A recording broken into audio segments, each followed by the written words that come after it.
ஸ்ரீராம ஜெயம் சுந்தரகாண்டம் என்றும் பெயர் சொல்லுவார். இதை சுகம் தரும் சொர்க்கம் என்று மனதில் கொள்வார். கண்டேன் சீதையை என்று காகுஸ்தனிடம் சொன்ன கருணை மிகு ஸ்ரீராம பக்த ஆஞ்சநேயர் பெருமை இது. அஞ்சனை தனயன் அலை கடல் தாண்டவே ஆயத்தமாகி நின்றார்.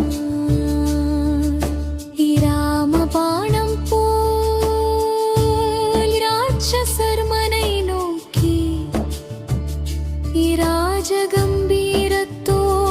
இரமாதூதன் சென்றான். அங்கதனும் ஜாம்பவானும் அனைத்து வானரங்களும் அன்புடன் விடை கொடுத்து வையனுப்பினரே. வானவர்கள் தானவர்கள் இந்திராதி தேவர்கள் வழியெல்லாம் சூழ நின்று பூமாரி பொழிந்தனரே. மைனாக பர்வதம் மாருதியை உபசரிக்க மகிழ்வுடன் மாருதியும் மைனாகனை திருப்தி செய்து சரசையை வெற்றி கண்டு சிம்ஹியை வதம் செய்து சாகசமாய் சமுத்திரத்தை தாண்டியே இலங்கை சென்றான்.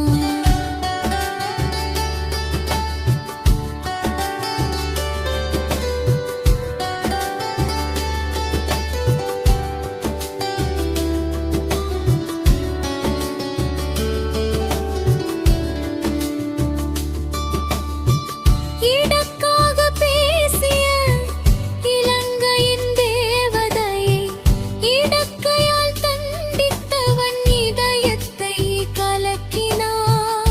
அழகான இலங்கையில் அன்னை ஜானகியை அங்குவிங்கும் தேடிய சோகவனத்தில் கண்டார்.